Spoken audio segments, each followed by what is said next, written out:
اللهم صل على محمد وآل محمد وعجل فرجهم. اللهم كن لوليك الحجة ابن الحسن صلواتك عليه وعلى آبائه في هذه الساعة وفي كل ساعة وليا وحافظا وقائدا وناصرا ودليلا وعينا حتى تسكنه أرضك طوعا وتمتعه فيها طويلا برحمتك يا أرحم الراحمين. صلوات.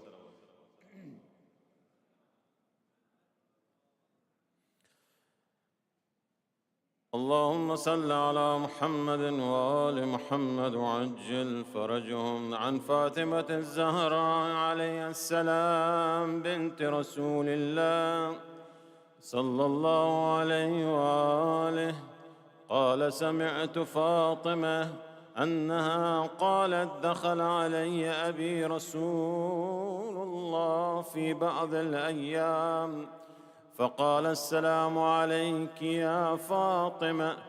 فقلت: عليك السلام. قال: إني أجد في بدني ضعفا. فقلت له: أعيذك بالله يا أبتاه من الضعف.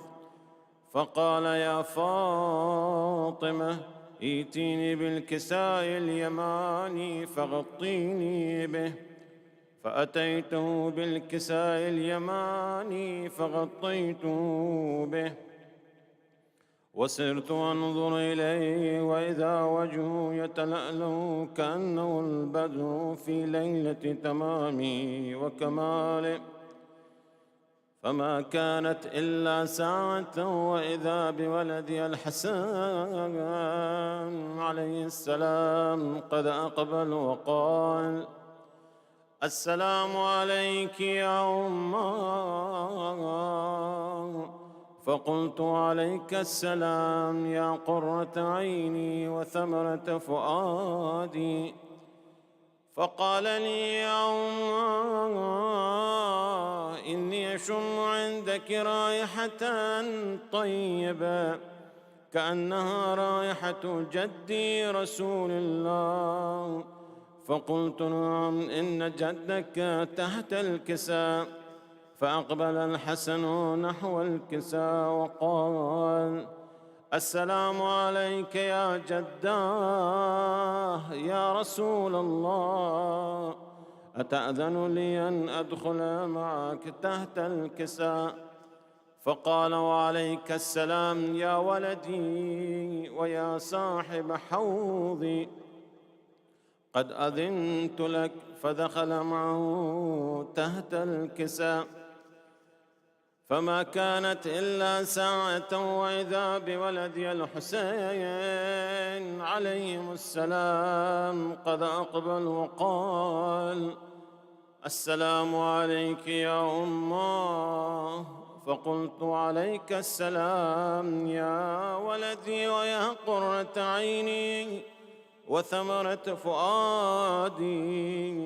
فقال لي: يا أمه إني أشم عندك رائحة طيبة كأنها رائحة جدي رسول الله صلى الله عليه وآله.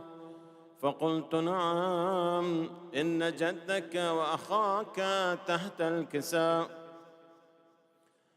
فدنا الحسين نحو الكسا وقال: السلام عليك يا جدا، السلام عليك يا من اختاره الله، أتأذن لي أن أكون معكما تحت الكسا؟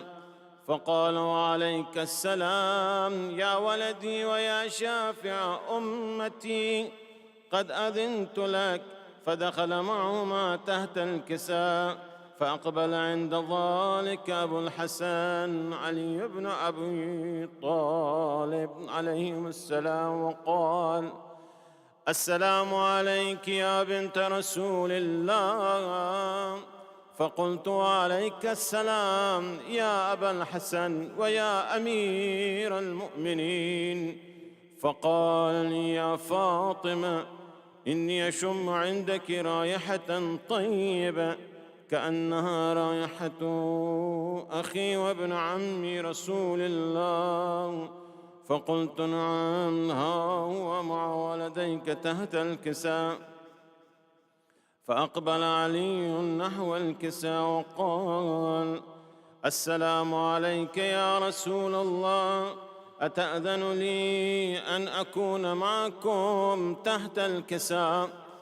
قال له: وعليك السلام يا أخي ويا وسي وخليفتي وصاحب لوائي، قد أذنت لك. فدخل علي تحت الكساء، ثم أتيت نحو الكساء وقلت: السلام عليك يا أبتا يا رسول الله، أتأذن لي أن أكون معكم تحت الكساء؟ قال: وعليك السلام يا بنت ويا بضعتي، قد أذنت لك. فدخلت تحت الكساء، فلما اكتملنا جميعا تحت الكساء، أخذ أبي رسول الله صلى الله عليه وآله بطرف الكساء وأومى بيده اليمنى إلى السماء وقال: اللهم إن هؤلاء أهل بيتي وخاصتي وحامتي، لحمهم لحمي ودمهم دمي، يؤلمني ما يؤلمهم ويهزنني ما يهزنهم. أنا حرب لمن حاربهم، وسلم لمن سالمهم، وعدو لمن عاداهم، ومحب لمن أحبهم. إنهم مني وأنا منهم، فاجعل صلواتك وبركاتك ورحمتك وغفرانك ورضوانك علي وعليهم، وأذهب عنهم الرجس وطهرهم تطهيرا.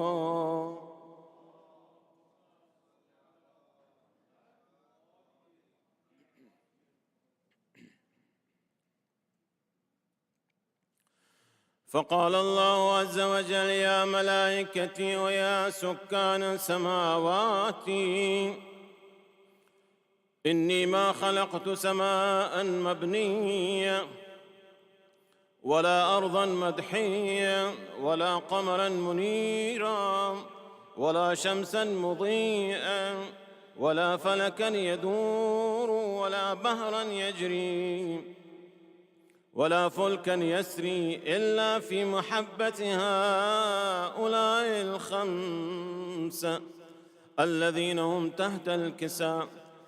فقال الأمين جبرائيل: يا ربي، ومن تحت الكساء؟ فقال عز وجل: هم أهل بيت النبوة ومعدن الرسالة، هم فاطمة وأبوها وبعلها وبنوها. فقال جبرائيل: يا ربي، أتأذن لي أن أهبط إلى الأرض لأكون معهم سادسا؟ فقال الله: نعم، قد أذنت لك. فهبط الأمين جبرائيل وقال: السلام عليك يا رسول الله. العلي الأعلى يقرئك السلام ويخصك بالتحية والإكرام ويقول لك وعزتي وجلالي إني ما خلقت سماء مبنية ولا أرضا مدحية ولا قمرا منيرا ولا شمسا مضيئا ولا فلكا يدور ولا بحرا يجري ولا فلكا يسري إلا لأجلكم ومحبتكم وقد أذن لي أن أدخل معكم فهل تأذن لي يا رسول الله؟ فقال رسول الله عليك السلام يا أمين وحي الله إنه نعم قد أذنت لك. فدخل جبرائيل معنا تحت الكساء فقال لأبي إن الله قد أوحى إليكم يقول إنما يريد الله ليذهب عنكم الرجس أهل البيت ويطهركم تطهيرا.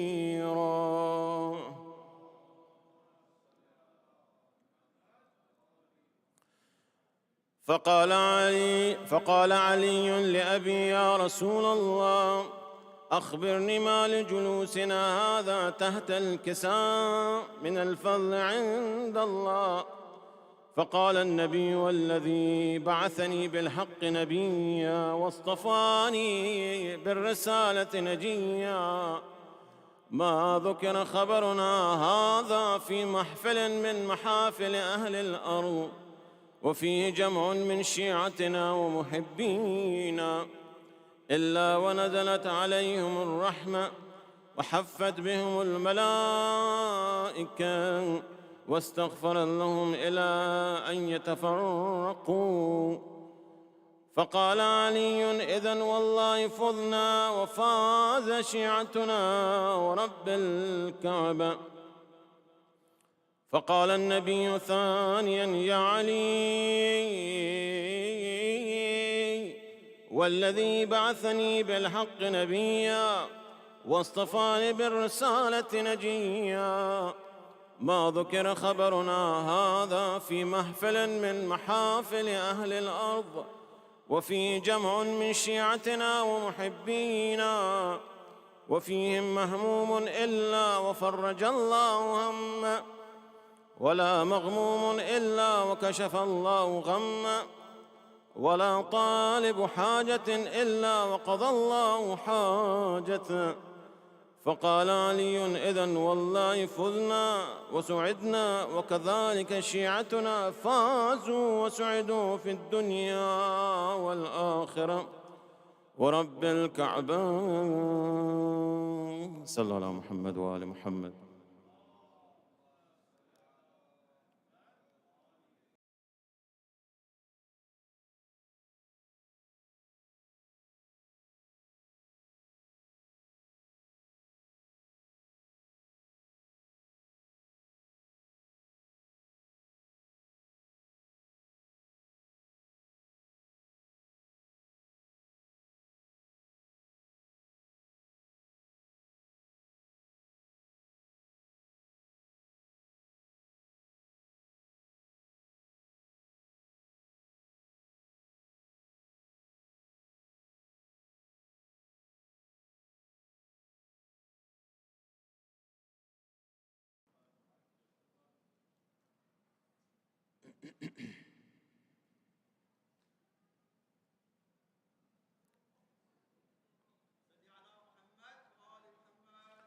اللهم صل على محمد وآل محمد وعجل فرجهم.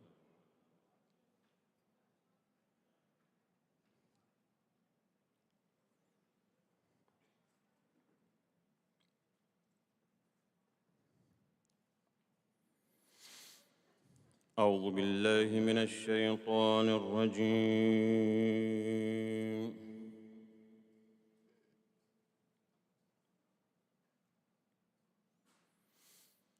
بسم الله الرحمن الرحيم.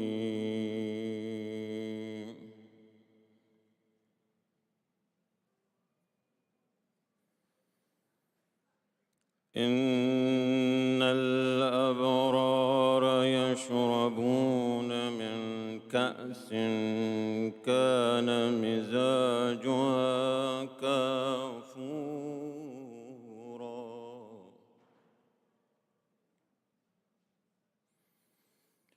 عينا يشرب بها عباد الله يفجرونها تفجيرا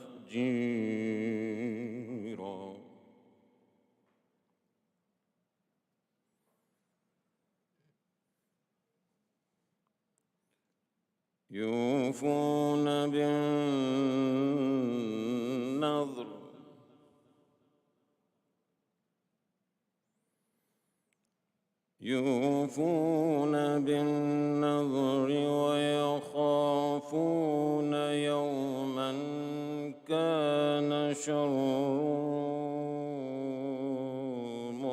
مستطيرا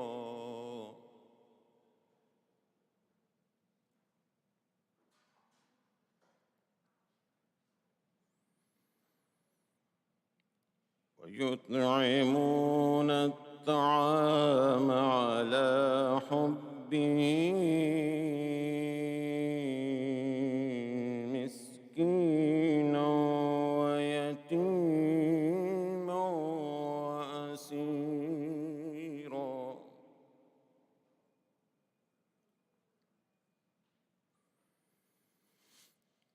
إنما نطعمكم لوجه الله لا نريد منكم جزاء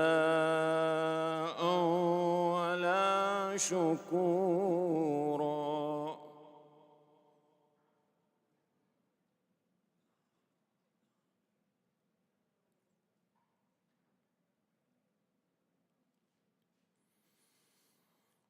إن الأبرار يشربون من كأس كان مزاجها كافورا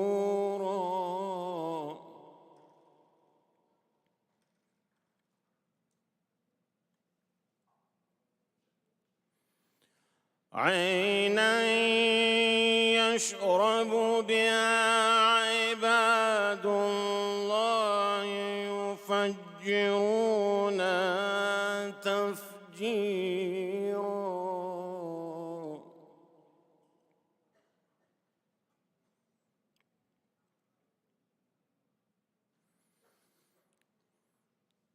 يوفون بالنذر ويخافون يوما كان شره مستطيرا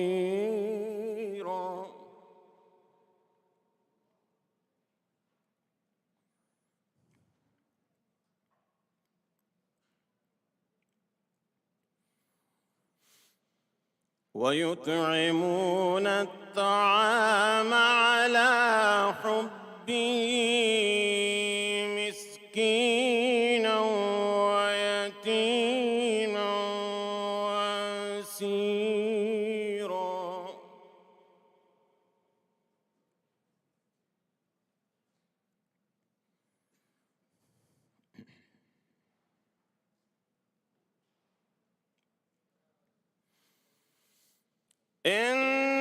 إنما نطعمكم لوجه الله لا نريد منكم جزاء ولا شكورا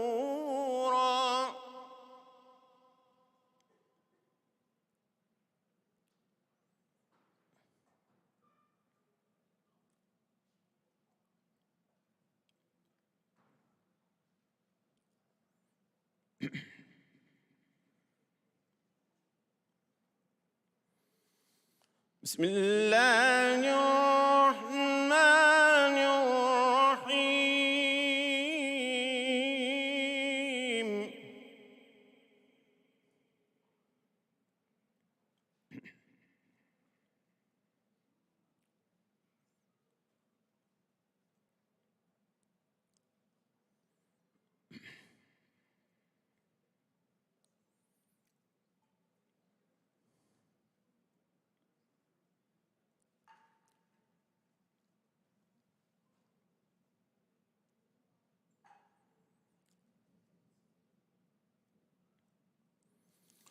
بسم الله الرحمن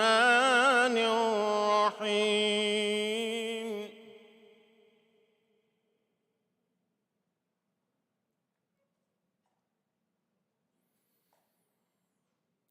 يخرج منهما اللؤلؤ والمرجان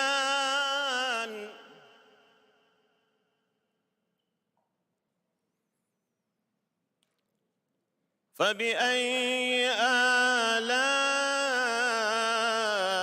ربكما تكذبان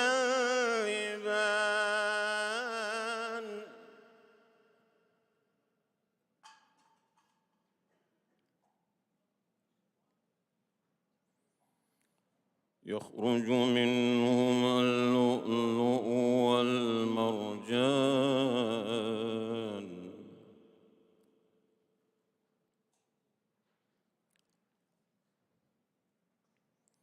يخرج منهما اللؤلؤ والمرجان فبأي آلاء ربكما تكذبان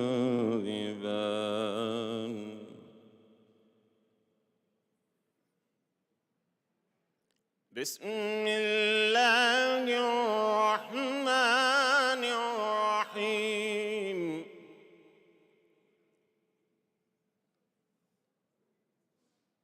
يا أيها الإنسان ما غرك بربك الكريم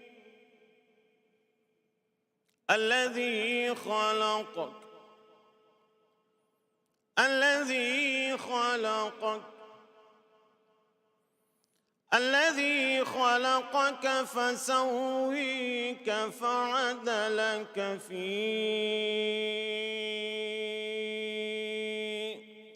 أي صورة ما شاء ركبك يا أيها الإنسان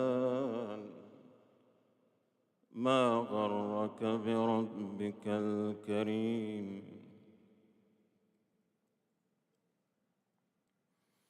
الذي خلقك فسواك فعدلك الذي خلقك فسويك فعدلك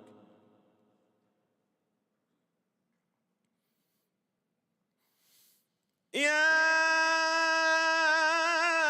أيها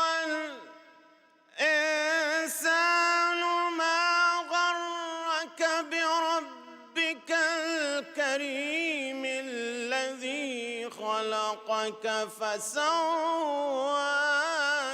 فعدلك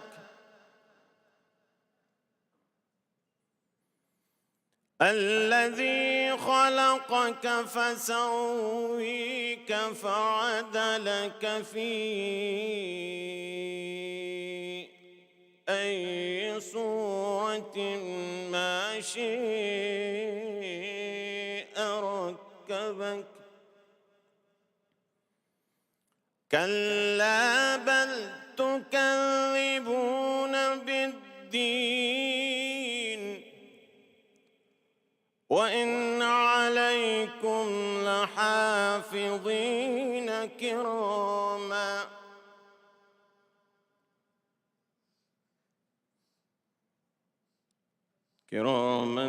كاتبين يعلمون ما تفعلون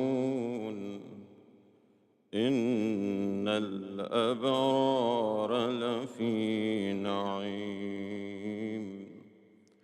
وإن الفجار لفي جحيم يصلونها يوم الدين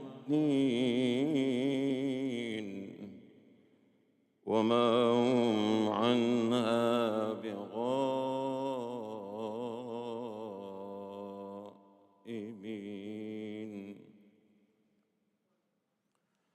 وما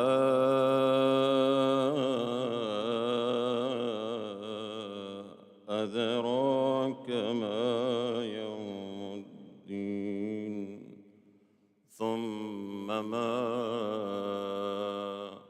أدريك ما يوم الدين يوم لا تملك نفس لنفس شيئا والأمر يومئذ لله صدق الله العلي العظيم صلى الله عليه وسلم.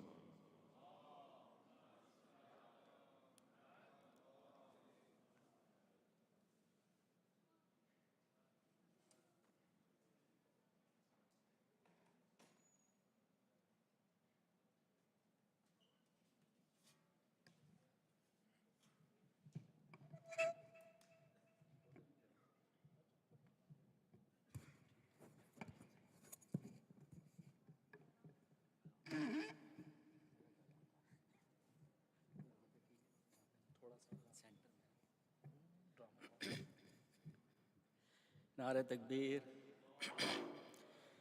نعرہ رسالت، نعرہ حیدری، حیدری. عظمت جناب سید سجاد بلند سے بلند تر صلوات.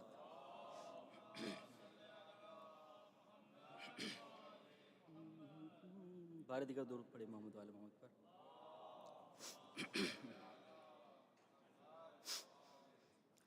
تمام مومنین کو خوشحالی مبارک ہو. بس ایک مطلع اور ایک آج شاعر اور اس کے بعد امام سید سجاد کے حوالے سے منقبت ہے. پھر بھی درود پڑھیے محمد والے محمد پر.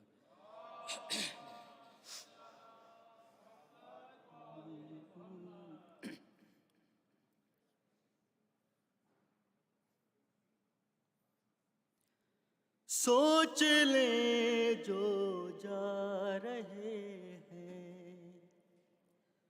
ذکر حیدر چھوڑ کر، سوچ لیں جو جا رہے ہیں ذکر حیدر چھوڑ کر، سوچ لیں جائیں گے ہم بھی جنا میں، جائیں گے ہم بھی جنا میں کو باہر چھوڑ کر، سوچ لیں جو جا رہے ہیں. جزاک اللہ. نعرہ حیدری، ذکر حیدر چھوڑ کر.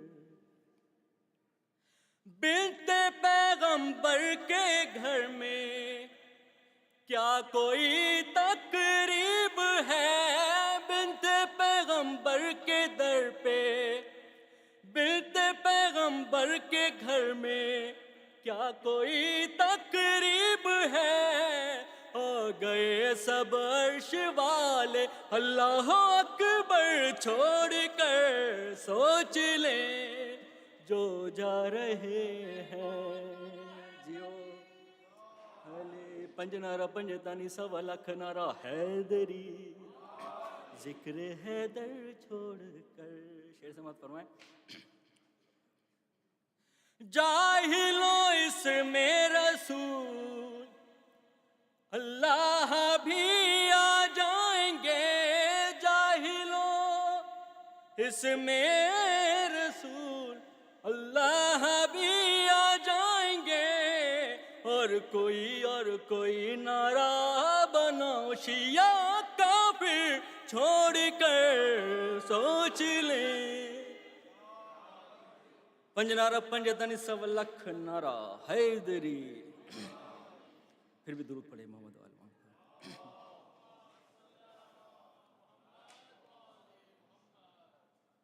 پھر بھی درود پڑھیے، طرز بھول گیا تھوڑی سی.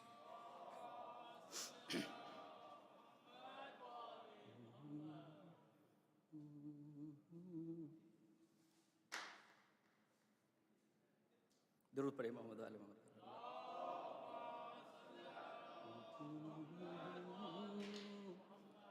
یاد آ گئی. وہاں پہ کعبے کا کعبہ دکھائی دیتا ہے،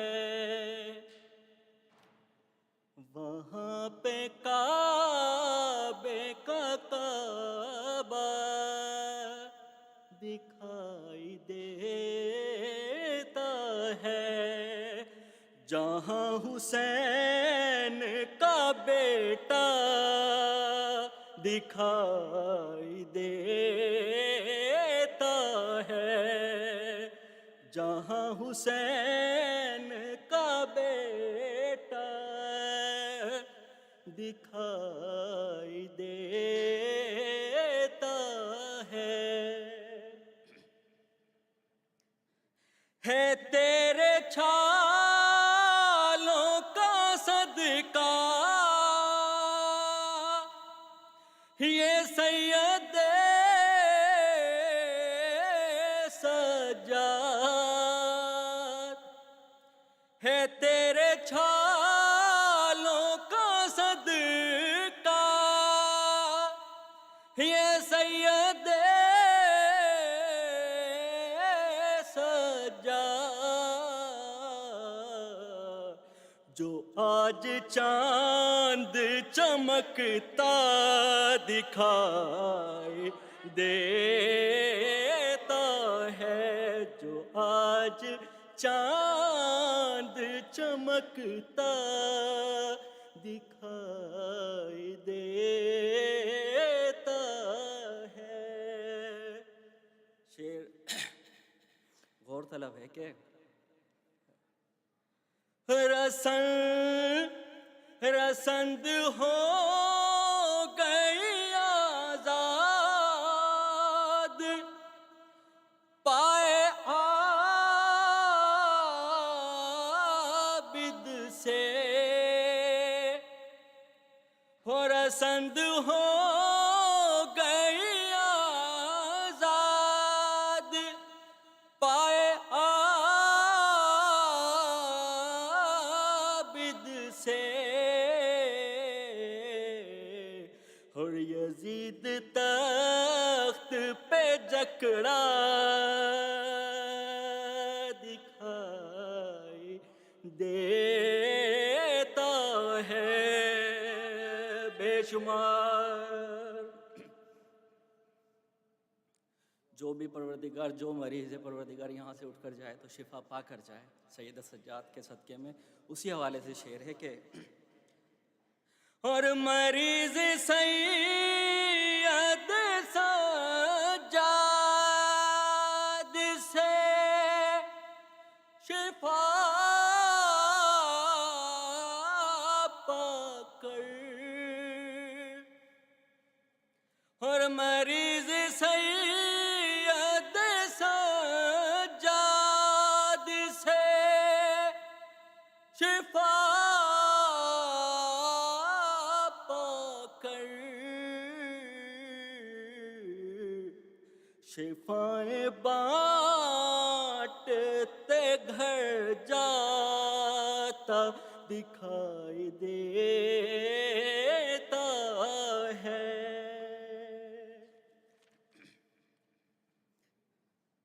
اور میں جب بھی سوتا ہوں کاغذ پہ لکھ کے یا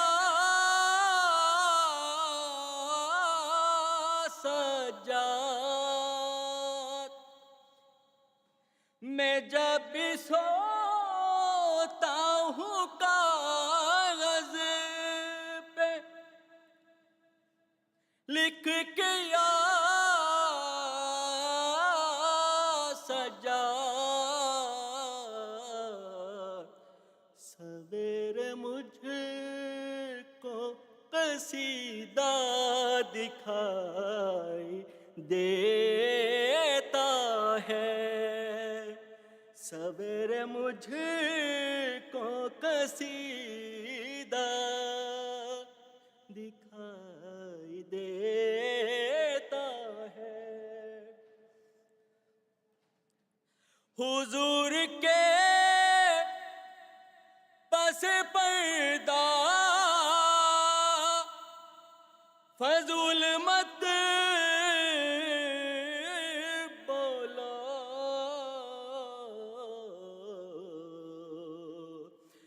ہے تمہیں نبی سے زیادہ دکھائی دیتا ہے، تمہیں نبی سے زیادہ دکھائی دیتا ہے۔ کچھ لوگ ابھی بھی مجھے بہت عجیب نظروں سے دیکھ رہے ہیں، پلیز اسمائل کریں تھوڑی سی تاکہ میری بھی طبیعت بحال ہو۔ نعرہ حیدری! آج ہی کلام کیا، میں بھی ڈر ڈر کے پڑھ رہا ہوں کہیں غلط نہ ہو جائے۔ الحمدللہ ابھی تک تو صحیح چل رہا ہے۔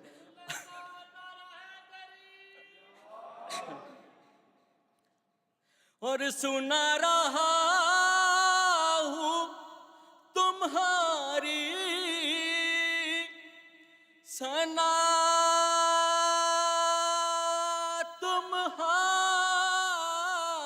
تمہارے حضور،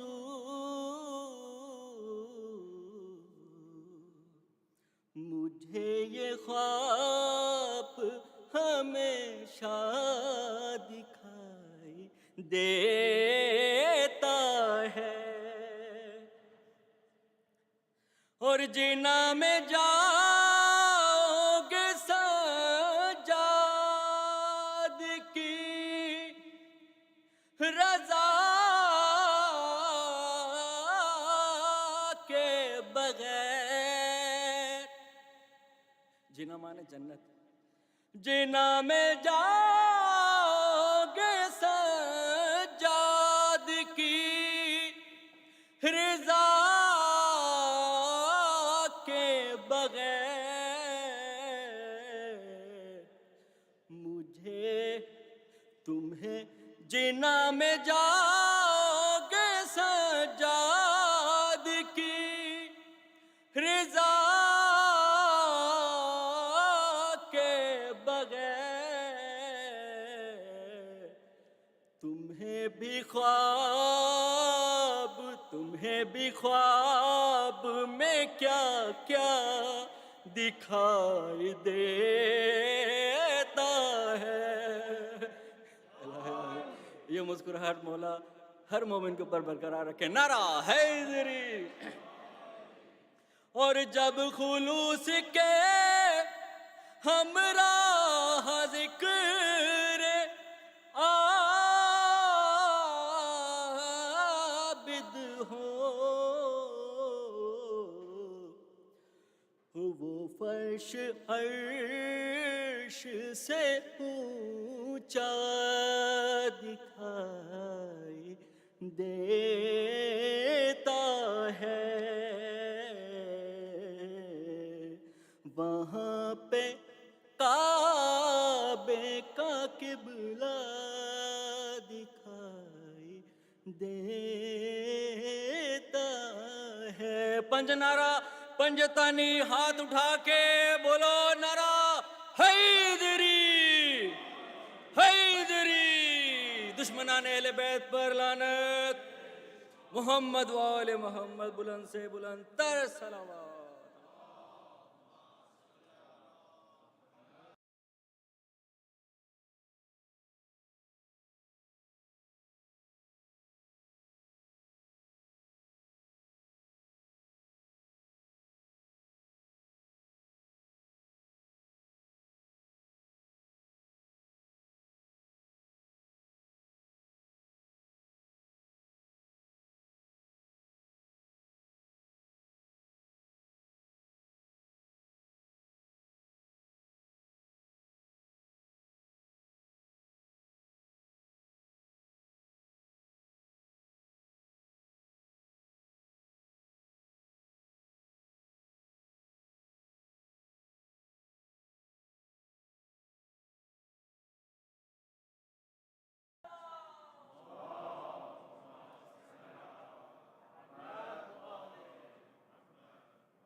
Nare Salawat.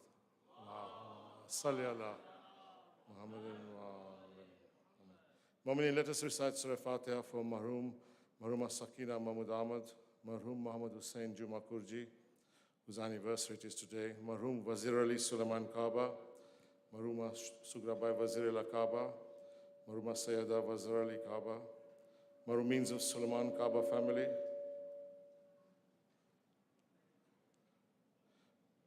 Marhumins of Ramji Laka family, Marhum Muhammad Sawadi and family, Marhum Saud Khalaf and family, Marhum Mahana Marzouk, Marhum Ahmad Qasim and family, Marhumins of Ahmad Fazal Hashim, Marhum Shirin Bai Qasim, Marhum Muhammad Daya Khanji, Marhum Habib Walji, Marhum Shakir Virji, Marhum A.M. Jafar and family, Marhum Ramzan Ali Hansraj, Marhumins of the Danji family, Marhum Sherbanu Bai Hansraj, Marhum Akbar Ali Bachusuma, Marhum Shirin Bai Suma, Marhum Hassan Ali Somani, Marhum Sugra Bai Somani, Marhumins of Ali Bai Bimji family, Marhum Muhammad Ali Haji Ismail, Marhum Sultan Bai Uka, Marhum Khushu Bai Fazal and family, Marhumins of Ali Hussein, Hemani and family, Marhumins of Amir Rajpa and family, Marhum Sayyid Asad Raza, Marhum Fatma Bai Shamim Bai Zainab Bai Shirin Bai Ali Bai Bimji, Marhumins of Juma Laka family, Marhum Hussein Habib Nasr Laka, Marhumins of Barwani family, Marhumins of Juma family, Marhum Fazil Virani, Marhumins of Karavala family, Marhum Muhammad Laka, Marhum Hussein Ghulam Hussein, Marhumins of Ghulam Hussein Fazil family, Marhumins of Rashid Muraj family, Marhumins of Mullah Abdul Karim Ghulam Hussein family, Marhuma Sakina Mehboob Parpia, Marhuma Sultan Ali Nasr Laka and family, Marhum Muhammad Hussein Ali Bai, Marhum Shokat Ali Rajwani, Marhum Habib Walji, Marhumins of the Ramji family, Marhumins of the Padani family, Marhuma,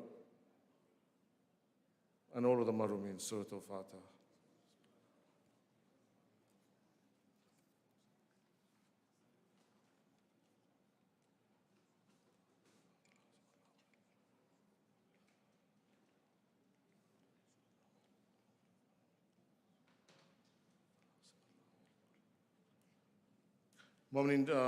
Tomorrow's program, Tuesday, 8th of March, Wiladat of Imam Zainul Abidin alayhi salam. Allahumma salli ala Muhammadin wa ali Muhammad. Again, 8 p.m. du'as in Qasida. Approximately 8:40, our righteous Maulana, holy personality, will be on the member, Sayyid Mahdi al-Modarresi. That's his last lecture. Inshallah, he's back to recite for us on 27th Safar for 4 days for a mini ashra, Nare Salawat. Allahumma salli Muhammadin wa ali Muhammad. Tonight after the lecture, Mu'minin, please, there will be one Qasida, and inshallah we'll serve you full Nyaz in honor of the Holy Soul tonight. Donations are open, please. Hazrat Abbas's night tonight, please donate generously. Car park is £1 as well. So on this auspicious occasion, may Allah accept all our du'as. May all our desires be fulfilled. May Allah strengthen our limbs in His service. And may we all bear our burdens with courage and fortitude. Mu'minin, it's indeed very rare to have such a holy and respectable personality whose Shia qualities transcend excellence. But we have him. He's here. So let us welcome him with a huge Nare Salawat. Let's welcome Maulana with huge Nare Salawat. Nare Salawat.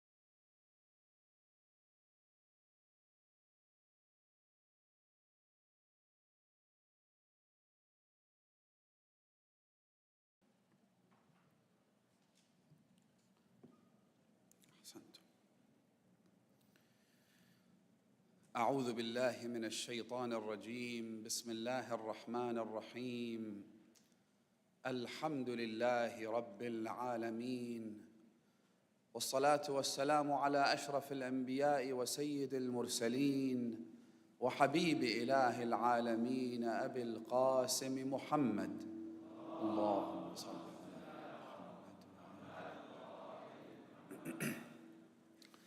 وعلى أهل بيته الطيبين الطاهرين المعصومين المكرمين الغرر الميامين سيما بقية الله في الأراضين وحجته على الخلائق أجمعين سيدنا وإمام زماننا وصاحب نعمتنا وولي أمرنا مهدي هذه الأمة وطاووس أهل الجنة الحجة بن الحسن العسكري فداه أرواح العالمين.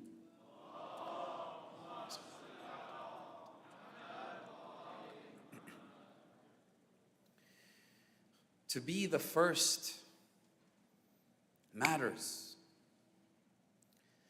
To be second or third or fourth or fifth, no matter how noble the endeavor, no matter how critical the race, will never make you first. There's an entire book written about how the commander of the faithful, the master of believers, Asadullah al-Ghalib, Ali ibn Abi Talib, was the first. Allahumma salli ala.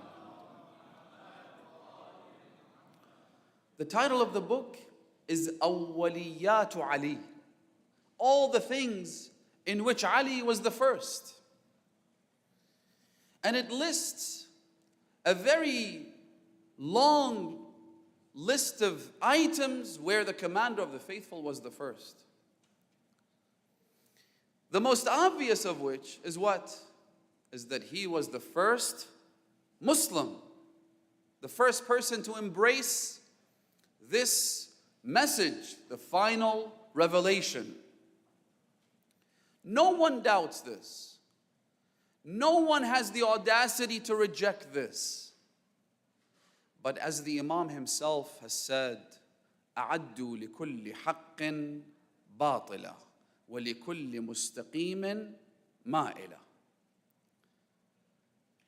The media has incredible power, as I'm sure we all realize, especially in these days, how the media can twist and manipulate public opinion, how it can turn the heroes into savages and the terrorists into heroes, how it can manipulate the truth and present the most vulgar falsities as facts. So the media machine of the Umayyad dynasty and the caliphate tried to diminish or undermine this incredible accolade of Ali ibn Abi Talib, the fact that he was the first believer. How did they do that? Quite simply, by introducing new categories into the mix. For instance, they've said that even though Ali was the first to embrace this religion, he was the first child to become a Muslim. Now we have the first adult, we have the first woman, we have others and others who can all be put into different categories. And in doing so, I actually looked this up. I tried to find out what they say about the Imam being the first Muslim. And I looked up different papers, different books, different websites. And sure enough, when you say who was the first Muslim, you'll find a very long list.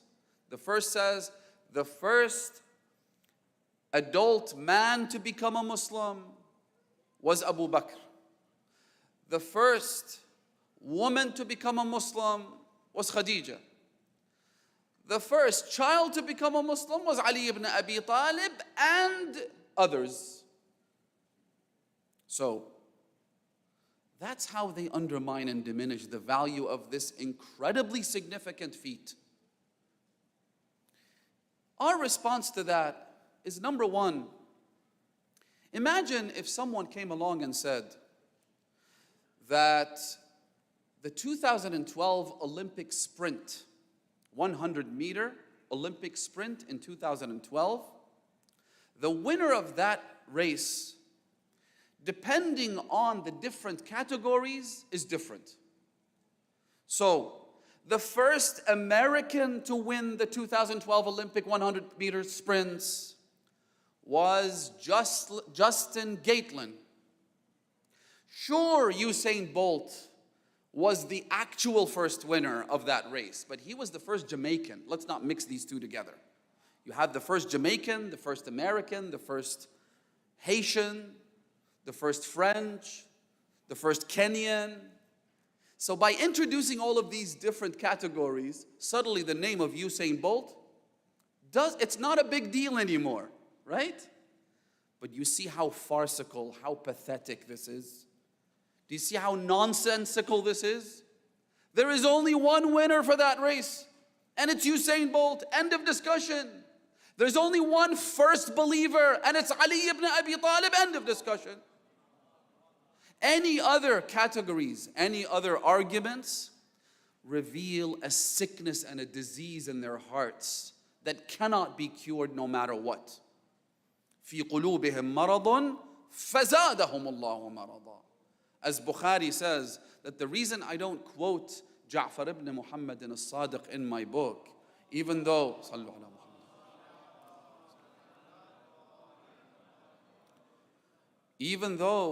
he narrates from Kharijites in Bukhari, he narrates from Nasabis in Bukhari, he narrates from all manner of people, but when it comes to Imam al-Sadiq, there's no mention of him. When he was asked by his student why that was, he said, "Inna fil qalbi min Ja'farin shay'un." There's something in my heart vis-a-vis Ja'far, meaning Imam al-Sadiq, the teacher of their own scholars. He wasn't the actual teacher. You know what it was? This is how I describe it. This is a bit of a tangent, but I think it's important. There's a misconception that, oh yes, Abu Hanifa was the student of Imam al-Sadiq. No, he wasn't. There was no student-teacher relationship between Abu Hanifa and Imam al-Sadiq, because to be a student of someone, you would actually have to learn from them. You would have to humble yourself and stand before them in order to acquire their pristine knowledge. There was none of that relationship there, right? But this is how I describe it. Imam al-Sadiq was like the most prestigious university in the entire world. And so of course you have imposters who say that we graduated from that university even though they never set foot in it. Of course you'll have people who say that, oh yes, I was also honored and privileged enough to have learned from him. But there was never any learning involved. So this is despite the fact that they claim that Imam al-Sadiq was the teacher of their own Imams. So why isn't he mentioned? Why is none of his traditions reported in Sahih Bukhari? Bukhari says, there's something in my heart with regards to Ja'far ibn Muhammad al-Sadiq. And I know what that is. It's what's in this verse that I just read to you. في قلوبهم what? مرض فزادهم الله مرضا. There's a disease there. And Allah only fuels that fire. Allah only increases that disease when it's found in the heart. Why? Because it's the disease of hypocrisy. It's the disease of deception. It's the disease of hatred towards the family that God Himself says that you must love them. قُلْ لَا أَسْأَلُكُمْ عَلَيْهِ أَجْرًا إِلَّا الْمَوَدَّةَ فِي الْقُرْبَى. And yet He says, I have something in my heart towards these qurba. Anyway, they've created all these categories to try and diminish the status of Amir al-Mu'mineen. Even though if we go by their own categories, shouldn't the first adult be Khadija? But of course, she's been relegated to a whole other category. She's but a woman. She's not an adult anymore. Even though, so this is one problem with this proposition. The other problem is, Ibn Jarir al-Tabari, in his famous Tarikh, in his magnum opus, Sunni scholar, He says Abu Bakr only became a Muslim after 50 other people had already announced that they are now Muslim. So this is disputed.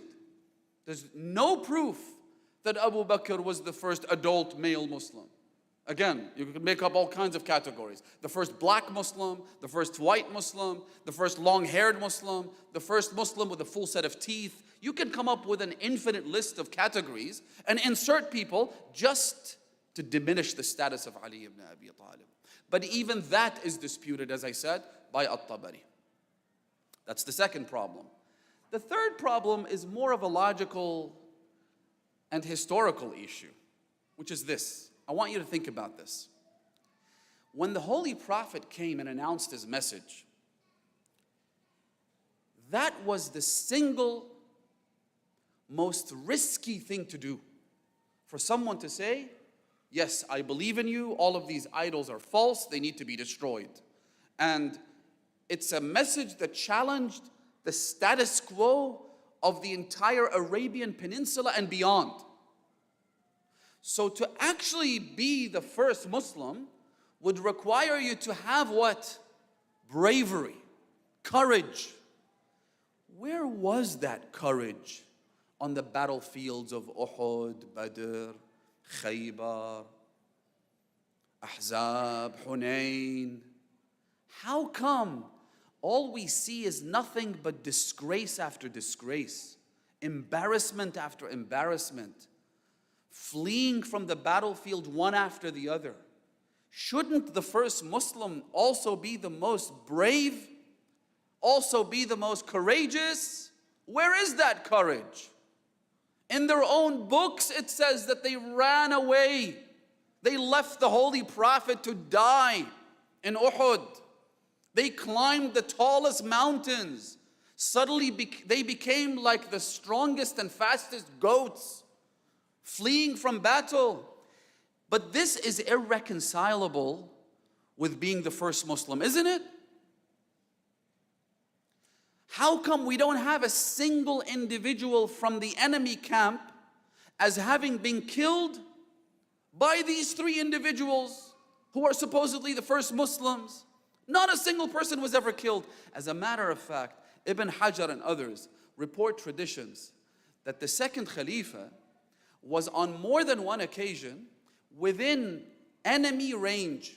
The enemy could have easily killed him. For instance, in Uhud, Khalid ibn al-Walid, who was with the disbelievers, he came across Umar, who was running away from the battle. His people said, let's kill him. He said, no, spare him. Why?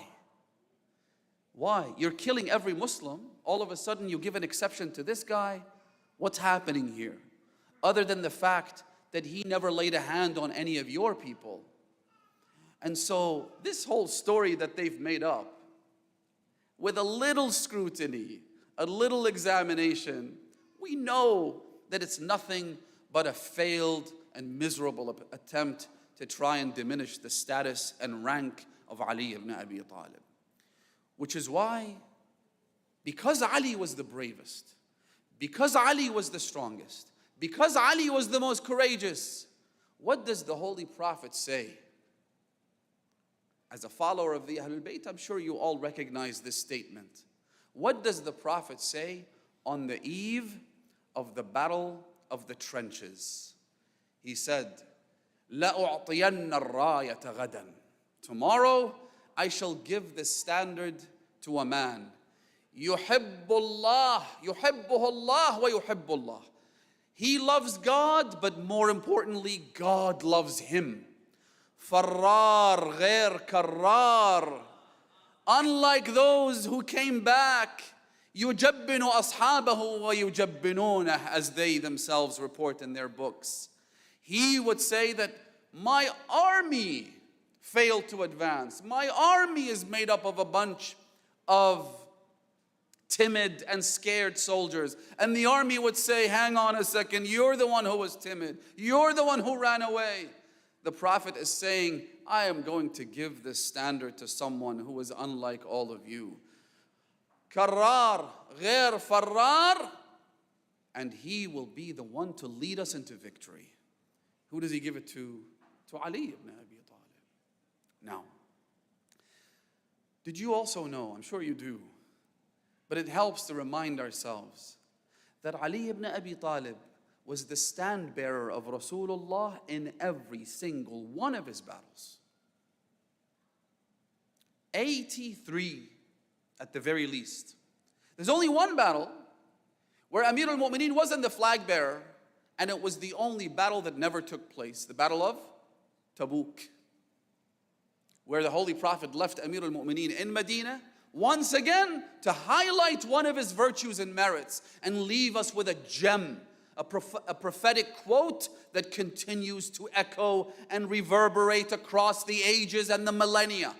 When he was mocked by those who were going with the Holy Prophet because they had a little scheme. They were hatching a plot to do something to the Holy Prophet on his way back from Tabuk. It was an assassination attempt that failed also miserably.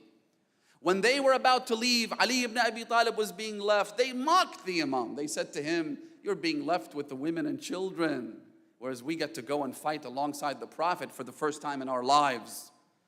So news gets to the Holy Prophet. The Messenger of Allah responds by saying, "Ya Ali, ama tuhib, don't you love the fact that I have left you here so that they know أنك مني بمنزلة هارون من موسى إلا أنه لا نبي من بعدي." You are to me like Harun was to Musa, except Harun was a prophet.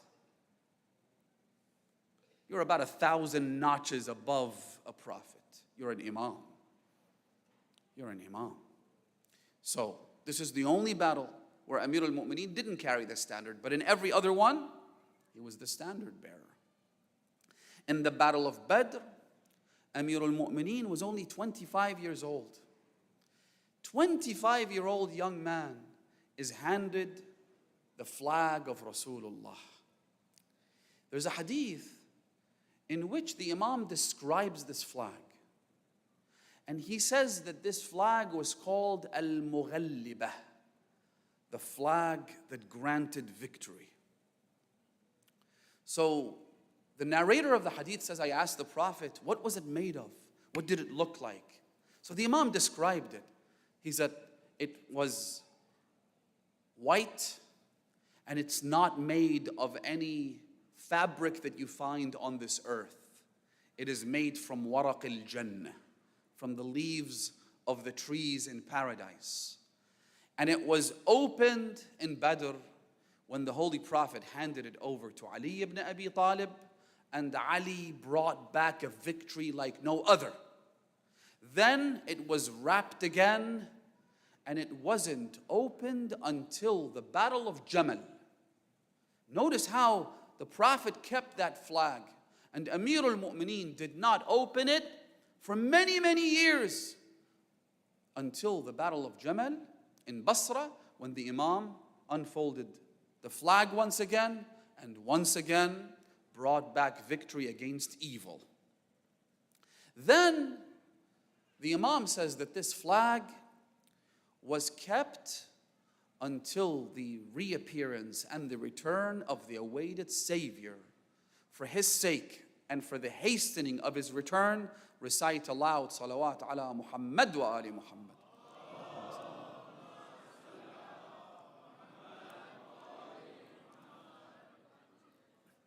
Now, this tells you that Amir al-Mu'mineen was always the flag bearer. He always held the standard of Rasulullah. He never fought a battle under a standard or a flag that was held by anybody else. What does that tell you? That he was indeed the bravest. That he was indeed the most courageous. That he was indeed the fiercest. He was indeed the strongest. He was indeed the most loyal to Rasulullah. It's not just about physical strength. It's the fact that the one who holds the standard also has to speak for the commander-in-chief. The one who raises the flag has to follow the instructions of Rasulullah. And none followed the instructions of Rasulullah to the letter as Ali ibn Abi Talib did. Now, why did I start with all of this? Because the one who inherited this from Amir al-Mu'mineen was Abba al-Fadl al-Abbas. Just like Ali ibn Abi Talib was Hamilu liwa'i Rasulullah, one of the greatest accolades and honors of Abbas was that he was Hamilu liwa'i al-Hussein. That's a big deal, brothers and sisters. Don't take this lightly. He was the one who held the standard all the way to the very end, never shaking. The way, you've heard this before, the way they could tell whether Abbas was still alive and well and fighting in the battle was by looking at the standard, by observing where the flag was. If the flag was upright, so was Abbas, because he would never let it fall. It's the flag that gave hope to the women and children in the camp of Abba Abdullah. All the companions had already been killed. But it was the flag that gave hope to Abba Abdullah himself. He would observe it. He would keenly watch it in order to know what Abbas was up to and what he was doing and whether he was well. Abbas was the standard bearer of Hussein. It is said that when the captives were taken to the court of Yazid, they brought the heads and put them in the presence of that savage monster, the son of Muawiyah and Hind. They brought these heads. Yazid looked at one of them and he said, "Whose head is this?" He could sense the palpable radiance in that face in spite of all the wounds. He could see there was something special about it in spite of the broken arrow that had been planted in his eye. He said, "Whose head is this?" There was one thing that they did to the head of Abul Fadl al-Abbas which was different to the others at that point in time. Instead of holding it in a spear when they brought it into the palace, they had it hanging from the neck of a horse. The reason they did that was to signify the fact that this person was never defeated honorably, that this person was invincible on the battlefield. And so they would hold it in pride like this. بِأَبِي أَنْتَ وَأُمِّي يَا أَبَا الْفَضْلِ. So Yazid said, "Whose head is this?" They said, "It is the head of Abbas ibn Ali ibn Abi Talib."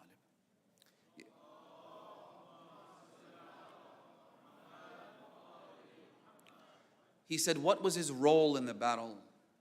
They said, "He was the flag bearer.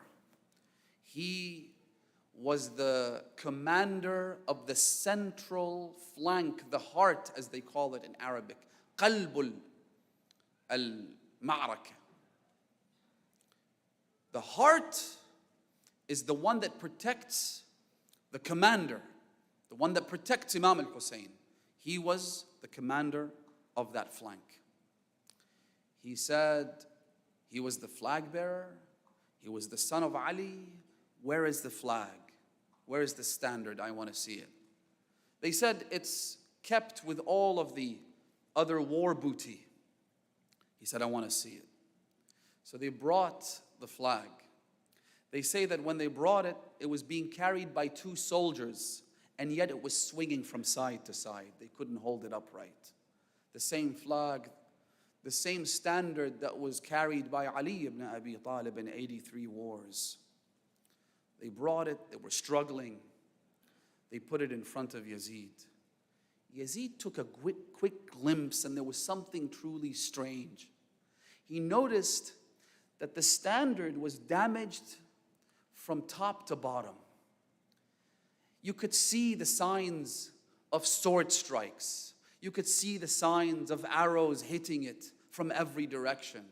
You could see the damage all over it, except in one spot, which is where the fist of Abbas would hold it. Yazid spontaneously made a statement, which they have reported, in which he said, "Abayt al-la'na Abbas."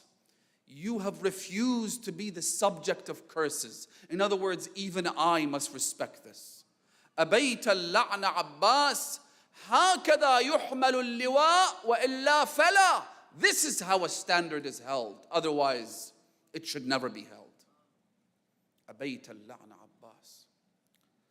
Then he did certain things which I can't talk about, where he said, hand over the standard to that woman that I see weeping non-stop.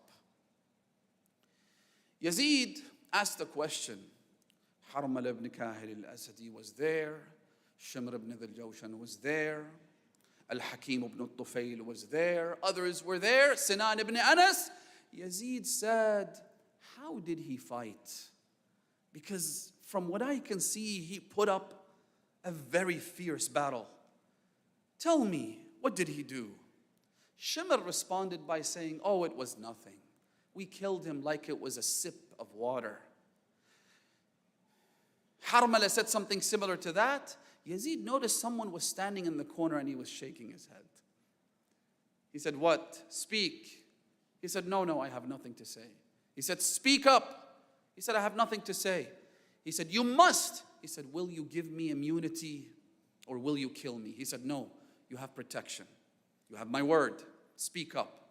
Is what they're saying true? He said, by God, they are liars.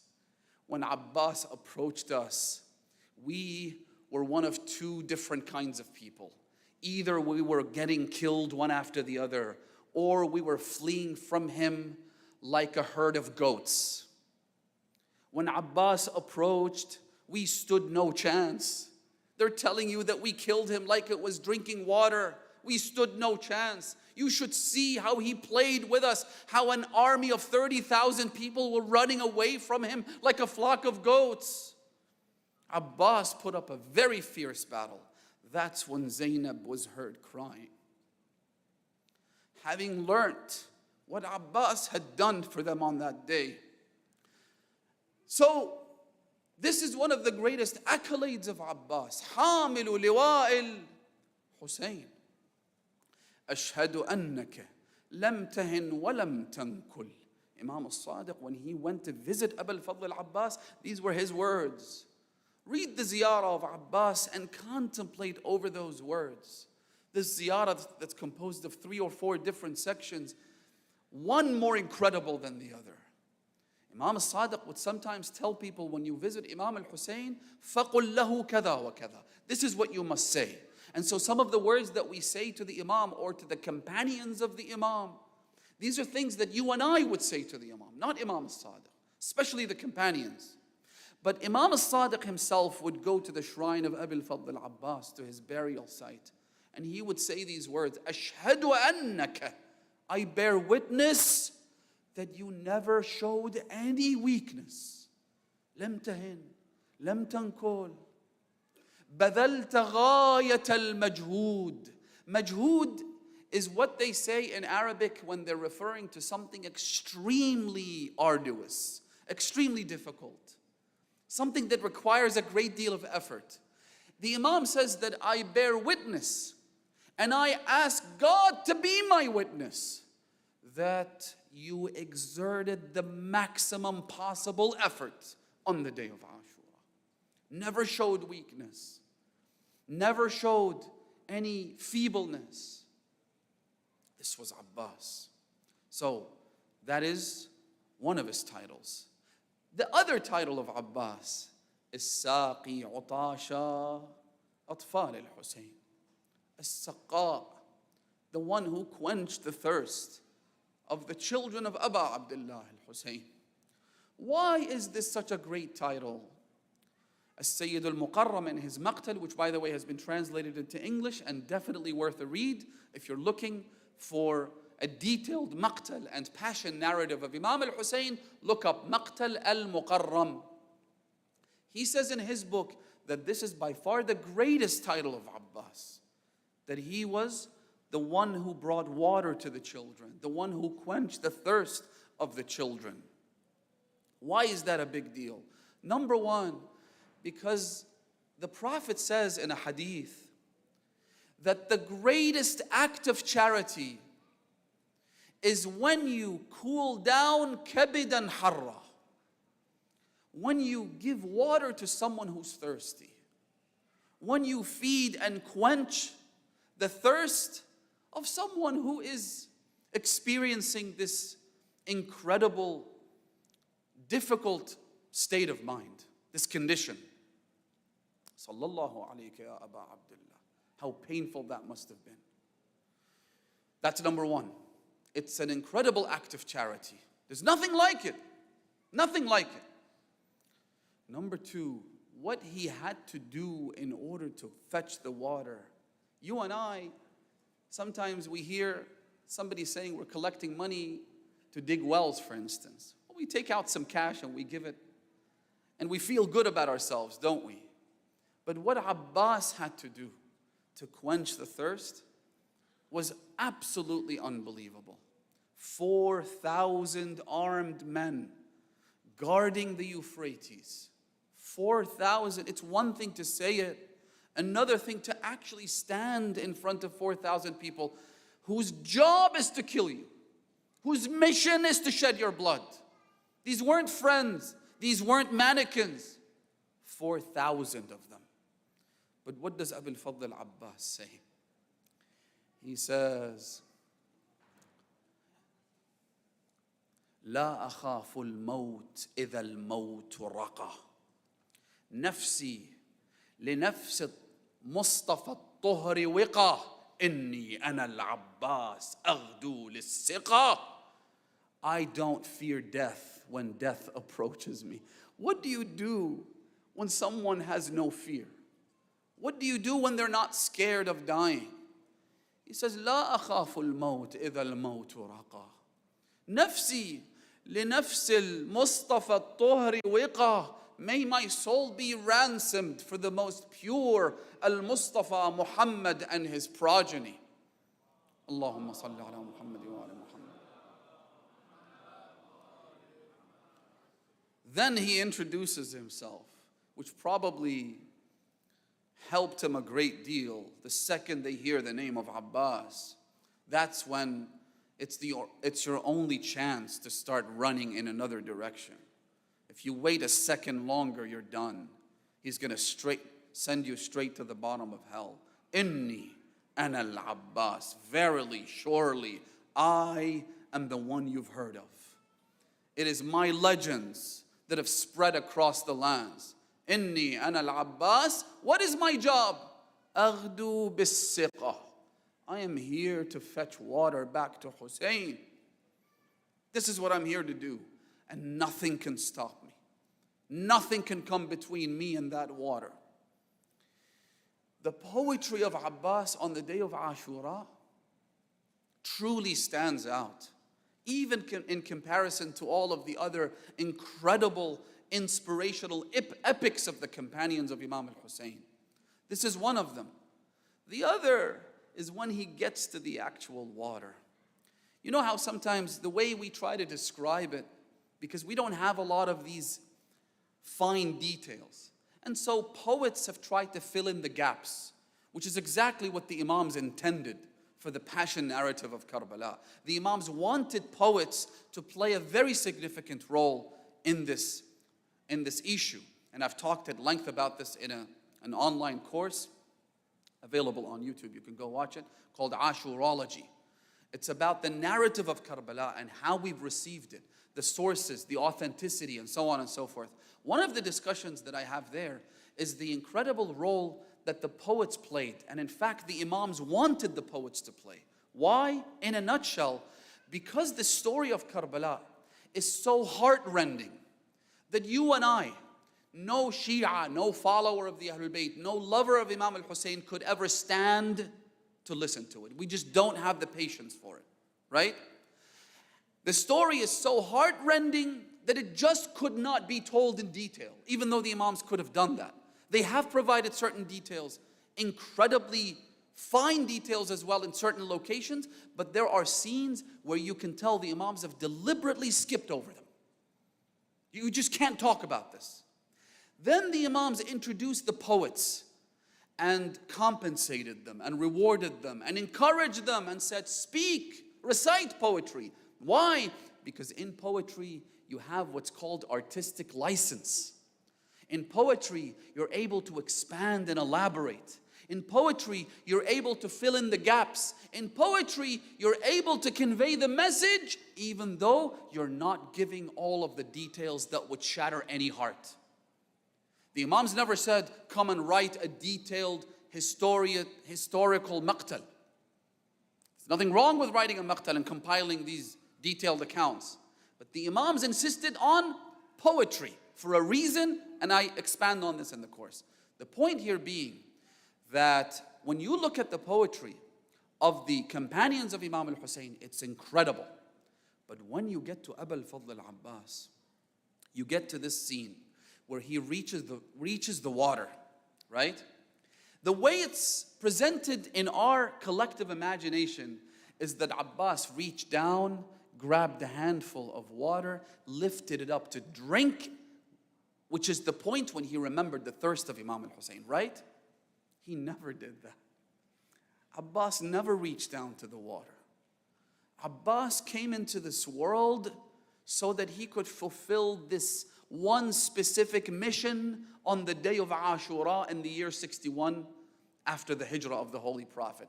Abbas has been training his entire life so that he could do this one thing. You think he's going to think about drinking water?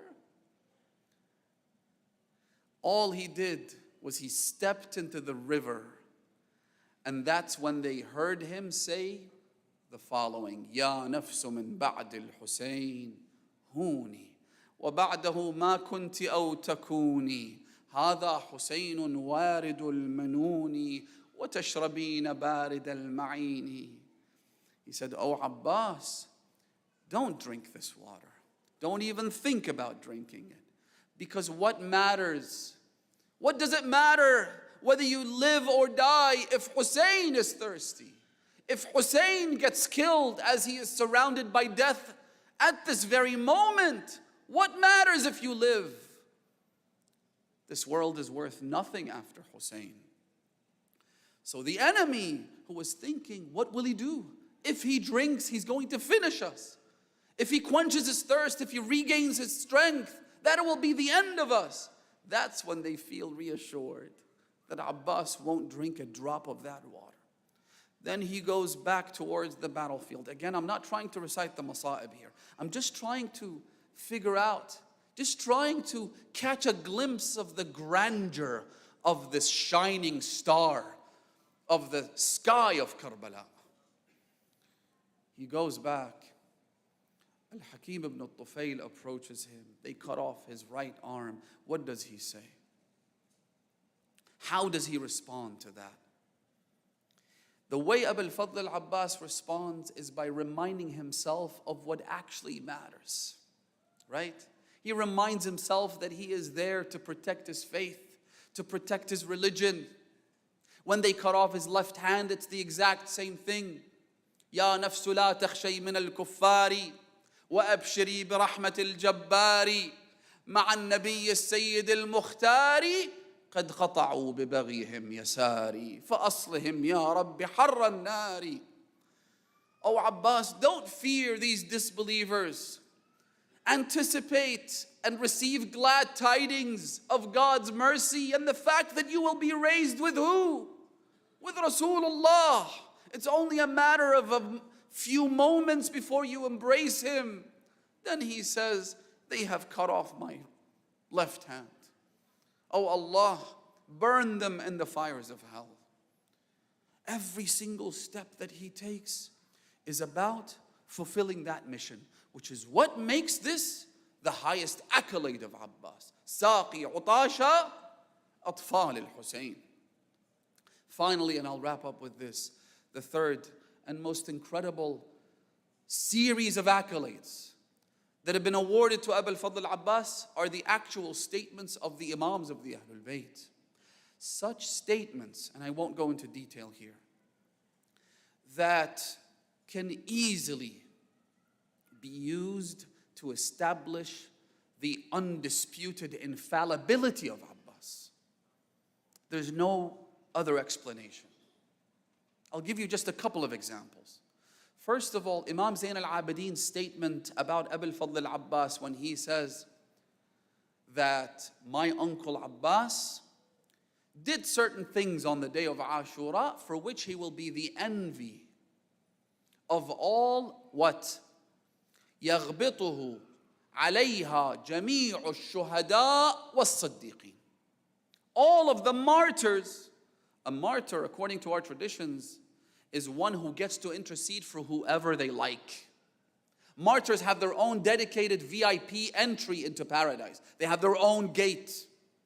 A martyr is the highest person you can think of. فوق كل ذي بر بر حتى يقتل الرجل في سبيل الله, as the Holy Prophet says. There's always a virtue that is above other virtues until a person is oppressively killed in the way of Allah subhanahu wa ta'ala. Martyred in the way of Allah. All of these martyrs.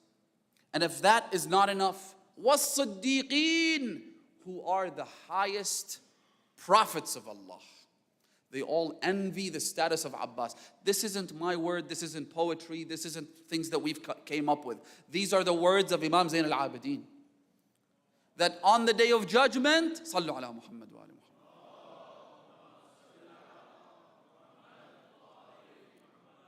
The martyrs and the prophets will all envy the position of Abbas. Here's a quick question. Would an infallible prophet be envious of someone who is not infallible? How does that add up? How does that make sense? Number one. Number two, when our sixth Imam, Imam al-Sadiq, again speaks about his uncle Abu al-Fadl al-Abbas. And he says the following, and I want you to focus on these words, brothers and sisters. He says, كان عمنا العباس نافذ البصيرة. Our uncle Abbas had an eyesight, an insight that penetrated any veil. You know how sometimes you come across people who are always confused? It looks like they have no sense of direction in life. One day they're swayed into this direction. The next day they're swayed into a different direction. One day they're following this person. The next day they get sucked into some other cult. They're confused in everything they do. Then you come across people who just seem stable. They seem like they've got it all figured out. They know what their job is. They know what their role is. They know that in this life they have to follow and fulfill a specific mission. Right? That is someone with basira. Basira is insight. Basira is being able to see through the facade. Basira is being able to tell truth from falsehood. Basira is being able to figure out what your job and your role and your purpose is in this life. Imam al-Sadiq says that our uncle Abbas kana nafidh al-basira. He had the most penetrative insight. Number one. Number two, he was the kind of person who would never express his opinion to his master Abba Abdullah al-Hussein. Think about this for a moment. As the second in command, as the top lieutenant in the army, as the carrier of the flag, as the standard bearer, as the brother of Hussein, wouldn't you expect that he would approach his brother almost every 5 minutes and offer advice? Maybe we should do this. Maybe we should do that. Maybe we shouldn't do this. And yet not once do we have, and I challenge anyone to bring me an instance of this, not once do we have an instance where Abbas gives any of his personal opinions or suggestions to Imam al-Hussein. What does that tell you, my dear brothers and sisters, when it comes to matters of religion? What does that tell you? That when it comes to the words and teachings of the Ahlul Bayt, that you and I should reserve our opinions and keep them to ourselves. Rather, we should throw them in the dustbin. My opinion doesn't matter when I have an actual quote of the Imam, when I have the teachings of the Ahlul Bayt. And yet nowadays, it's a free-for-all. Nowadays, everybody thinks that they're experts. Everybody thinks that they could express their views and opinions about matters of religion. Just the other day I was speaking to someone. He said, look, I follow so-and-so marja. But when it comes to this particular field, and I won't mention it, he said, I'm sorry, I don't follow this marja. I said, well, you see what you're doing. Essentially, what you're saying is that you're more knowledgeable than your own marja, that you've picked thinking that this marja is the most knowledgeable. It doesn't make any sense at all. You're undermining the institution of marja'iyah. I said, if you disagree with your marja, fine. Find another marja who's just as knowledgeable, if not more knowledgeable, who happens to have the view that you have, fine. Again, this is problematic at some level, but at least you'd be following an actual marja, not your own opinion. Abu al-Fadl al-Abbas, never in his entire life, let alone on the day of Ashura, does he offer any opinion. And when he comes to Imam al-Hussein and asks him for permission to go and fight in the battlefield, he pleads with the Imam like so. He says that these hypocrites, I can't stand them anymore because of what they have done to you. Because Abu al-Fadl Abbas was already given that covenant. He was offered that covenant to go and leave, which he refused not once but twice. لَعَنَكَ اللَّهُ وَلَعَنَ أَمَانَكَ. May God curse you and curse your immunity, which you're offering to me, وَابْنُ بِنْتِ رَسُولِ اللَّهِ لَا أَمَانَ لَهُ. The son of the daughter of Rasulullah isn't immune. He is the target of 30,000 archers and swordsmen and horsemen, and you're telling me that you have immunity? He's tired of what they're doing to Imam al-Hussein. So he says to him, let me go, give me permission. The Imam, of course, you know the story. He cries. He refuses to give it to him at first. Eventually he says to him, إِن كَانَ وَلَا بُدْ فَاطْلُبْ لِهَؤُلَاءِ الْأَطْفَالِ شَرْبَةً مِنَ الْمَاءِ. Now imagine you tell a top-ranking 5-star general that I want you to go and fetch some water for the children. Under any circumstances other than this, had this not been Imam al-Hussein, this would have been taken as an insult, wouldn't it? And yet Abbas knows his role and his purpose isn't to do what he thinks is right, but rather to have complete and utter, unwavering, absolute, unconditional obedience to his master. This is what it means to be a Shia. To be submissive to our masters, not to express our own views and opinions about different things based on our own conjecture. It is to be submissive, whether you agree with it or not. Otherwise, what's the difference between me and Shaitan? Shaitan also had a rational argument. خَلَقْتَنِي مِن نَارٍ وَخَلَقْتَهُ مِن طِينٍ.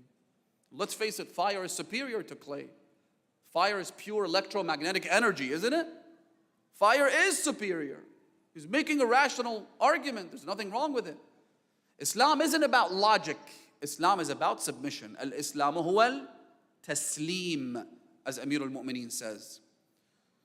أشهد لك بالنصيحة لخلف النبي المرسل. Imam al-Sadiq says about Abu al-Fadl al-Abbas, I bear witness that you had nothing but good intentions in your heart, had nothing but love and loyalty to your master, the son of the daughter of Rasulullah. This indeed is the highest accolade, but there is one that is even higher, and I'll conclude with this. And this is mentioned in Maqtal al-Muqarram and other sources, that when Imam al-Hussein noticed that the women and the children at one point, in the midst of the battle, in the heat of the war, the women and the children were crying. The fear was overwhelming. Imam al-Hussein wanted to send his brother Abbas to go and convey a message to the enemy camp. So he gave him a mission. At this point, what does Imam al-Hussein say to Abbas? Listen very carefully to this. Draw 1,000,000 red lines under this statement. Imam al-Hussein says to his brother, Irkab binafsiya ant akhi Abu al-Fadl. My brother Abu al-Fadl al-Abbas, mount your horse, بنفسي أنت, may my soul be sacrificed for you. Is this not an indication of infallibility for Abbas? May the soul of your infallible Imam be ransomed for you. And the final proof that Abbas was in fact infallible, perhaps not the kind of intrinsic infallibility that the Imams would have, not the kind of innate infallibility that they're born with, but the kind of infallibility that you can build up, the kind of acquired infallibility that you can make by your obedience through your masters and through your Imams, which means that yes, you and I can acquire, even if it's just a tiny sliver of that. The closer you get to the Imam, the more you are in the Imam's orbit. The greater the proximity to your Imam, the more you can acquire this. This is the final proof. When Imam Zain al-Abidin returned to the plains of Karbala and he's burying the bodies of his father, his brothers, his companions, and so forth, when he finishes with the burial of the companions along with Bani Asad, you've all heard the story, he sought their help. He buried the companions in one grave, which is where they're located now. Then he went and buried Abba Abdullah al-Hussein. At this point, he told Bani Asad that I do not need your help. I have helpers with me. You've all heard that, right? I have people who will help me lower this body into the grave. Who are these helpers? Rasulullah, Amirul Mu'mineen, the angels, God knows. He buried Abba Abdullah al-Hussein. There were things that happened there which I cannot get into. Then they saw him approach the banks of the river Euphrates. When Bani Asad followed Imam Zain al-Abidin, once again he stopped them. He said, I have helpers who will help me. I don't need you in this one either. Why? Because Abbas is so pure. Because Abbas may in fact be infallible, that the Imam says, you cannot touch him. I don't need your help. My dear brothers and sisters, I will leave you with this. My humble advice, especially to those younger members of the audience. The greatest thing that Abbas showed us on the day of Ashura was that when it comes to facing the enemy, whether that enemy be a physical enemy or the enemy of the soul that is between our two flanks, whether it be our desires or someone trying to bring damage to ourselves, because the end result is the same. When it comes to facing any enemy, you should show solid willpower. You should be unwavering. Salb al-Iman, as Imam al-Sadiq said. Someone whose faith is unshakable. Don't shake because someone mocked you. Don't shake and retreat because someone ridiculed you. Or because someone said, why are you wearing this hijab? Or why do you have this beard? Or why this or why that? Always remember the legend of Abbas. Remember that Abbas, when you and I hear what he did on the plains of Karbala, we shake. And yet he did what he did, but never shaked. May Allah bless you all. May Allah allow us to have the basira and the insight that makes us follow in the footsteps of the unshakable will of Abbas ibn Amir al-Mu'mineen. May Allah grant us the intercession of Abbas on the day of judgment, where no helpers will be available to help us. May Allah grant us the intercession of his mother al-Baneen on the day of judgment. May Allah raise us in paradise in such a position such that we could get to catch a glimpse of the face, the luminous face of Abba al-Fadl al-Abbas, inshaAllah. May Allah allow us to be alive and ready to help the Imam of our time when he returns to avenge the blood of Abbas and his companions. For his reappearance, let us recite Dua al-Faraj. Bismillahir Rahmanir Rahim. Allahumma kun li waliyika al-Hujjat ibn al-Hasan صلواتك عليه وعلى آبائه في هذه الساعة وفي كل ساعة وليا وحافظا وقائدا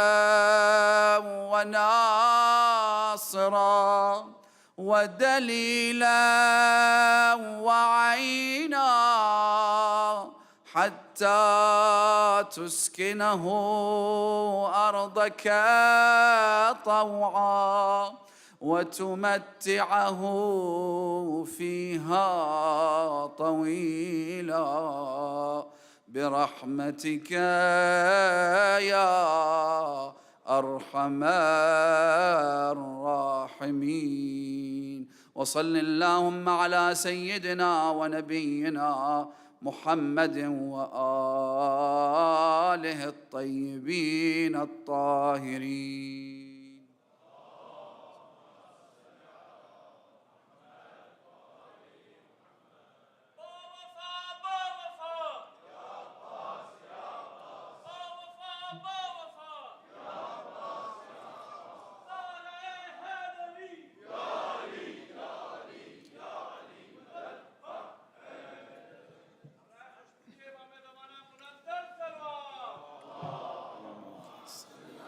hello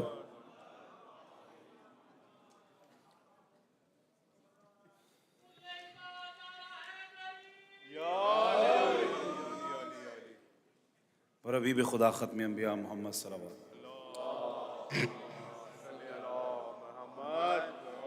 وسلم تمام مومنین مومنات کو خوشحالی مبارک ہو، اور خدا اس نیک دن کے صدقے جو بھی آپ کی نیک حاجات ہیں مولا پنجتن پاک کے صدقے قبول و مقبول ہو، آپ کو کوئی غم نہ ملے ماں سے ماں غم حسین کے. ایک جاگتی ہوئی جشن والی صلوات پڑھ لے بلند آواز میں.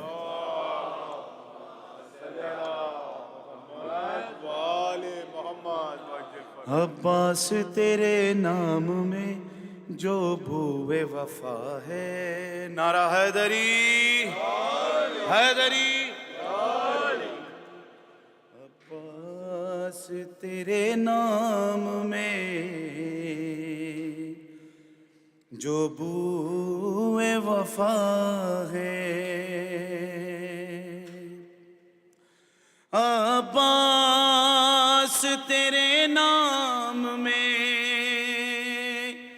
جو بوئے وفا ہے، عباس عباس تیرے نام میں جو بوئے وفا ہے، یہ مادر حسنین کی حیدر کی دعا ہے. عباس تیرے نام میں جو سب مل کر پڑھیے جشن وفا ہے. ابا ماشاءاللہ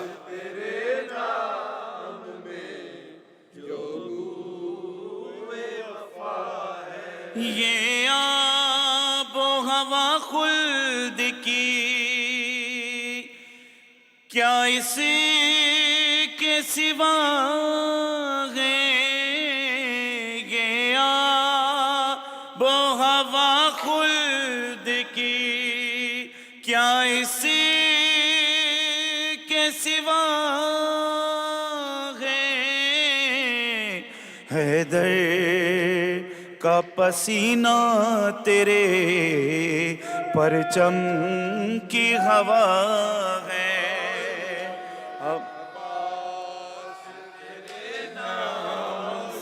دونوں ہاتھ اٹھا کے نعرہ حیدری ہے. عباس تیرے نام کی شعر دیکھیے. بوسے تیرے قدموں کے لیے پانی نے جب سے بوسے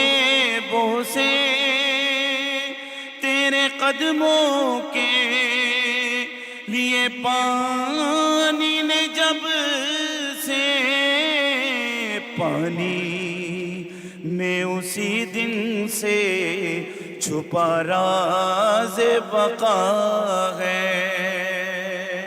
یہ سے تیرے نام سے وہ بو سب پڑھیے بلند آواز میں پڑھیے عباس شعر دیکھیے جناب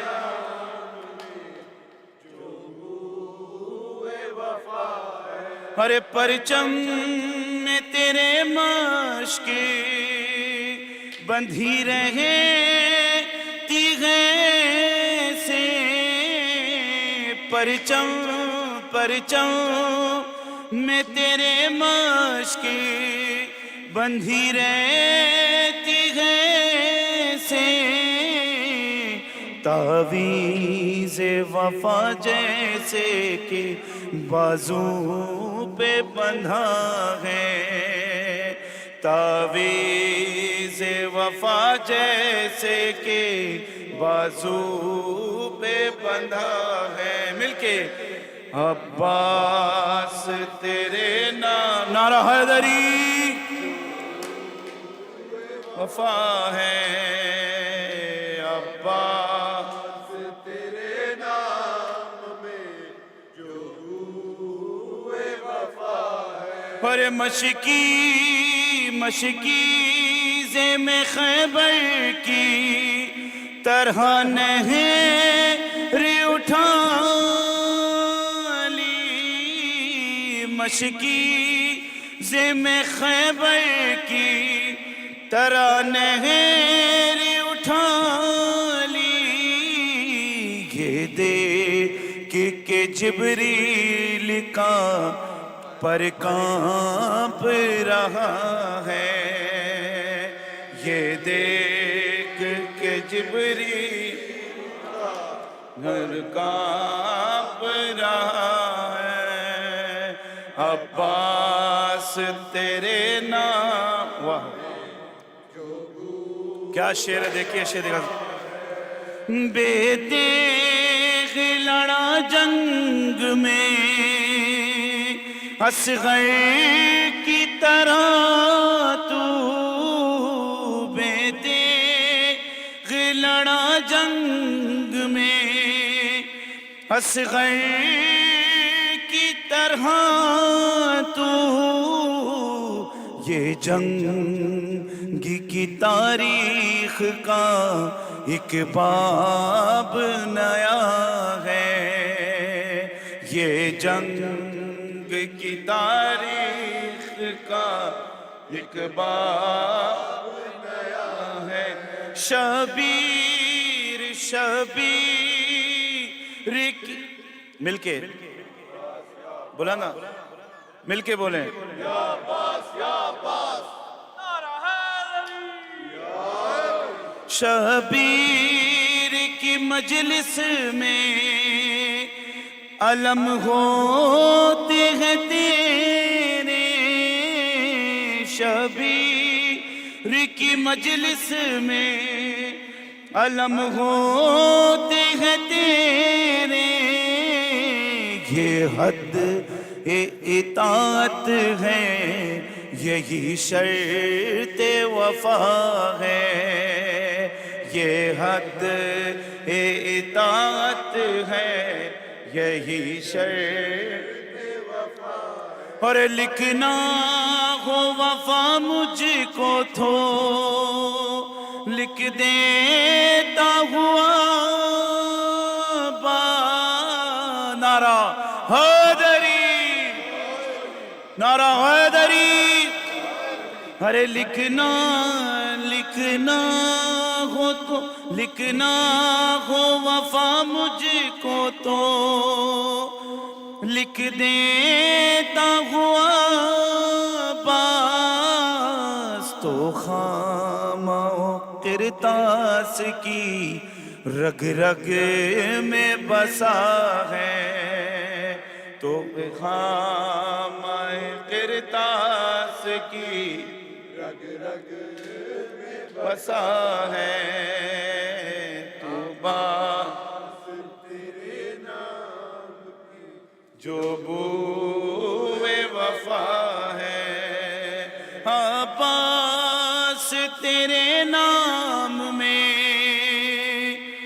جو بوئے وفا ہے یہ مادر حسنین کی حیدر کی دعا ہے.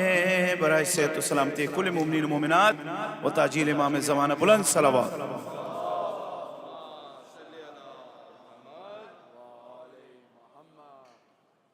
توجہ زیارت.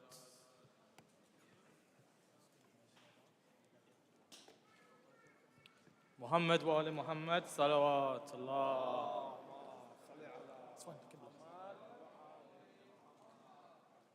نام عباس وسیلہ ہے ہر دعا کے لیے. نام عباس ہے ہر دعا کے لیے.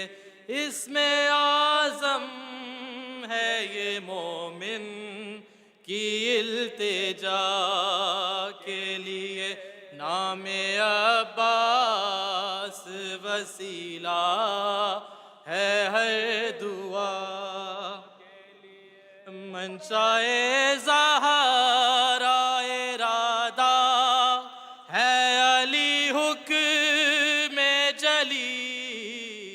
ثانی جعفر طیار ہے غیرت کا ولی. خود چنا خالق اکبر نے ہے وفا کے لیے. نام عباس وسیلہ ہے ہر دعا کے لیے. نام عباس وسیلہ ہے ہر دعا. جب بھی غازی کے علم پر کبھی پڑ جائے نظر اپنے ہاتھوں کو اٹھاؤ سبھی دعا کے لیے. نام عباس وسیلہ ہے ہر دعا کے لیے. کیوں نہ ہونا میں علمدار جہاں میں اونچا. کیوں نہ ہونا میں علمدار جہاں میں اونچا. اس کو مانگا ہی تھا حیدر نے کربلا کے لیے.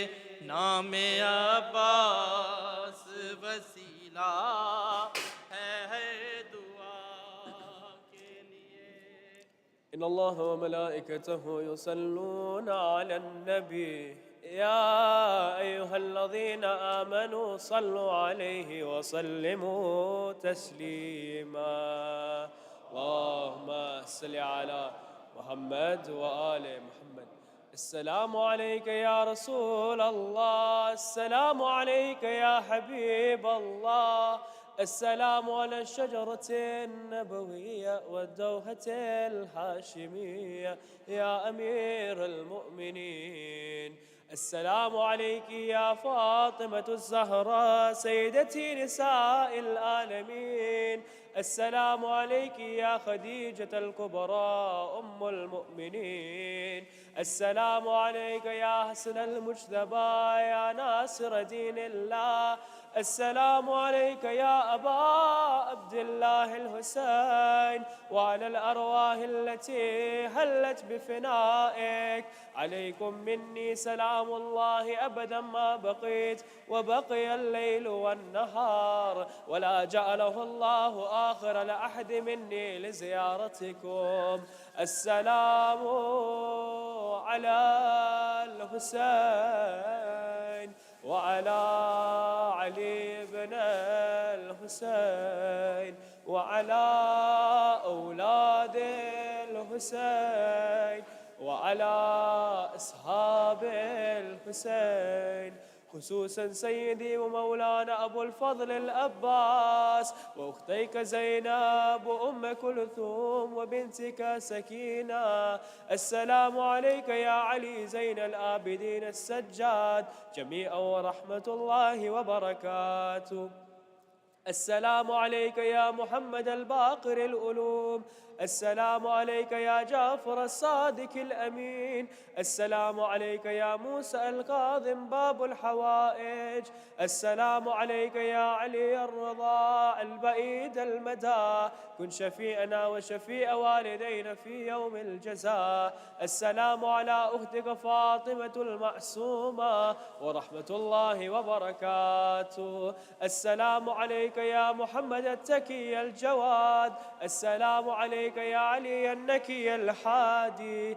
السلام عليك يا حسن الأسقري. السلام عليك يا مولانا يا صاحب الأسر والزمان. سيدي الأمان الأمان الأمان من فتنة الزمان. السلام عليك يا شريك القرآن. السلام عليك يا كعبة الإيمان. أجل الله فرجك وسهل الله مخرجك وظهورك. والسلام عليكم ورحمة الله وبركاته. بسم الله.